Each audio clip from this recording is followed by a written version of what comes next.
अगर किसी ने तुमको बोला कि क्या चूतिया जैसा हेयर कट करा है बे, और तुम 3 दिन तक उस लाइन को रिपीट मोड में सोचे जा रहे हो क्योंकि तुमको बहुत बुरा लगा, पर अगर तुम मेरे सब्सक्राइबर होते तो तुम बोलते अबे चूतिया, 1 हफ्ता में फिर से बाल बढ़ जाएगा, समझा ना। अगर आपका मूड कोई और कंट्रोल कर रहा, जैसे कि आपका बॉस, आपकी एक्स, या फिर आपका इंस्टाग्राम का कमेंट सेक्शन, तो मुबारक हो जी, आपके इमोशन किसी और के रिमोट से कंट्रोल हो रहे हैं। और आज ही मैं आपको एक स्पेशल टेक्निक के बारे में बताऊंगा जिसका नाम है ऑब्जर्वर टेक्निक। ये एक स्टोइक हैक है जो मार्कस ऑरेलियस ने 2000 साल पहले ही ढूंढ निकाला था, और ये सीखने के बाद आप बन जाओगे इमोशनली स्ट्रांग। स्ट्रांग मीन्स ताकतवर। वेलकम टू सोच से सक्सेस, जहाँ पुरानी सोच का नया अंदाज है। और आज हम सीखेंगे कि कैसे दुनिया के हॉटस्पॉट से डिस्कनेक्ट होके अपना दिमाग का असली डाटा चालू करना। क्योंकि मेरे भाई, जब तक तुम अपने इमोशन का रिमोट किसी और के हाथ में दोगे, तब तक तुम्हें उन्हीं के हिसाब से नाचना होगा। सबसे पहले, ये ऑब्जर्वर टेक्निक असल में होती क्या है। मैंने एक लाइन पढ़ी थी, you are not your thoughts, you are the observer of your thoughts. मतलब जब आप गुस्सा होते हो, जेलस फील करते हो या एंग्जाइटी होती है, तब आप वो इमोशन नहीं हो, तब आप अपने इमोशन को महसूस कर रहे हो। जैसे कभी कभी होता है ना, किसी फ्रेंड्स या रिलेटिव्स के सक्सेस को देख के खराब लगता है, अरे मैं भी क्या घुमा के बोल रहा हूँ, जलते हैं जब हम लोग दूसरों की सक्सेस देखते हैं तब। हाँ, तो ऐसा नहीं है हम पूरे जलनखोर इंसान हैं, बस हम लोग उस मोमेंट पे थोड़ा सा जल जाते हैं। इसका साइंटिफिक प्रूफ भी है। याल यूनिवर्सिटी के एक स्टडी के हिसाब से अगर आप अपने ख्यालों के बारे में सोचना शुरू करते हो, जिसको कहते हैं मेटाकॉग्निशन, तो आपका इमोशनल रिएक्शन कम हो जाता है और दिमाग का जो कंट्रोल सेंटर होता है, जिसको प्रीफ्रंटल कॉर्टेक्स कहते हैं, वो और स्ट्रांग हो जाता है। वैसे भी आजकल हम ज़्यादा दिमाग ही नहीं लगाते हैं। एक बहुत इंटरेस्टिंग एग्जाम्पल बताता हूँ आपको। आप लोगों ने देखा होगा कि इंस्टाग्राम में कोई मीम पेज या कोई कल्ट पेज रहेगा, या तो वो किसी को टारगेट करके उसको पूरा बढ़ा चढ़ा के दिखाएगा या बिल्कुल नीचा दिखाएगा। तो इसके लिए वो कोई फुटेज उठाएंगे, फिर उस पर कुछ अपने हिसाब से लिख देंगे या कुछ कैप्शन दे देंगे।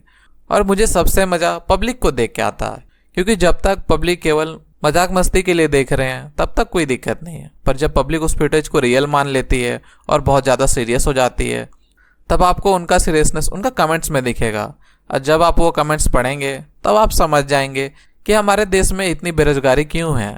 आज का युवा एक छोटी सी वीडियो की क्लिप देख के झाड़ भर बुद्धि नहीं लगा पाता है कि वीडियो सच है या फेक है, तो हम आज के युवा से क्या ही उम्मीद कर सकते हैं। अब बात आता है इसको रियल लाइफ में कैसे यूज करें। तो इसके लिए मेरे पास आपके लिए 3 उपाय हैं जो आपकी काफ़ी मदद करेगा। उपाय number 1, pause and label the thought. मतलब कि रुको और थोड़ा अपने सोच को समझो।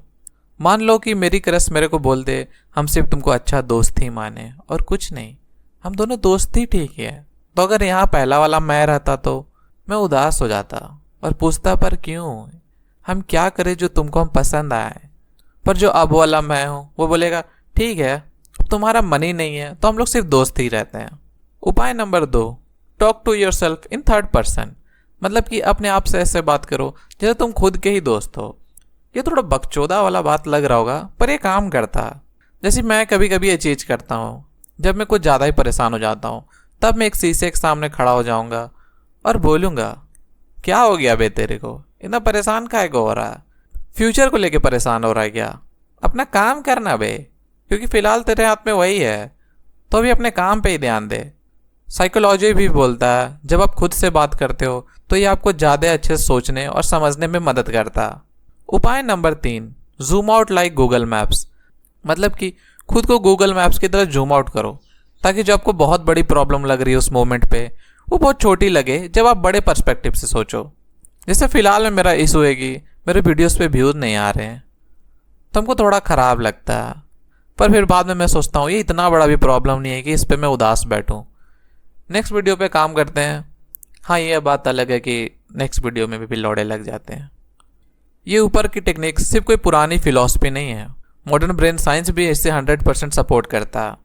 CBT मतलब कि कॉग्निटिव बिहेवियरल थेरेपी, जो आज के टाइम में एंग्जाइटी, डिप्रेशन और स्ट्रेस के लिए सबसे पावरफुल मेंटल हेल्थ थेरेपी मानी जाती है। इसका बेस भी इसी ऑब्जर्वर प्रिंसिपल पे ही है। CBT सिंपल कहता है हर थॉट पे विश्वास मत करो। मतलब हर जो सोच तुम्हारे दिमाग में आती है वो ज़रूरी नहीं कि सच हो या उस पर रिएक्ट करना ही पड़े। और स्टोइक्स ने यह बात सदियों पहले कह दी थी, अगर कोई चीज़ तुम्हारे कंट्रोल में ही नहीं है तो उस पर स्ट्रेस लेना ही बेकार है। यानी तुम्हारा गुस्सा हो या जेलसी हो या ओवर थिंकिंग, पहले सोचो, रिएक्ट बाद में करो। तुमको रैशनल इंसान बनना है, रोबोट नहीं। रैशनल इंसान का मतलब है जो इमोशन को फील करता है लेकिन अपने उस इमोशन के कंट्रोल में नाचता नहीं है। जैसे कि आपकी क्रश ने आपको इग्नोर किया तो क्या करेंगे आप? हालात को समझो, ज़्यादा सोचो मत, लंबी सांस लो ये, और दूसरी क्रश बना लो। खुद की भी कोई इज्जत है क्या? वीडियो पे कम व्यूज आए, ओ बेंचोद, कहीं देखा देखा लग रहा है चीज़। कोई बात नहीं, हालात को समझेंगे, लंबी सांस लेंगे, आगे और ज़्यादा मेहनत करेंगे। घर वाले बोल रहे हैं शादी कब करेगा, धत इसमें बहुत टाइम है, इसको साइड करो रे। देखो मेरे दोस्त, ये रात भर में चेंजेस आ जाएं ये तो नामुमकिन है। ये सब ट्राई करने के लिए आपको अपने दिमाग में एक जिम बनाना पड़ेगा, जहाँ आप रोज़ पहले ऑब्जर्व कर रहे हो, जहाँ आप ये एक्सरसाइज रोज़ प्रैक्टिस कर रहे हो। और आप एक बार रैशनल इंसान बन गए तो आप इमोशन कंट्रोल में नहीं, इमोशन आपके कंट्रोल में नाचेगा। अगर ये वीडियो ने आपके दिमाग का डाटा कनेक्ट कर दिया स्टोइक माइंडसेट से, तो लाइक करो, कमेंट में #ObserverArmy लिखो और मेरे चैनल को सब्सक्राइब कर लो फॉर और ऐसे नो नॉनसेंस ट्रांसफॉर्मेशन हैक्स के लिए।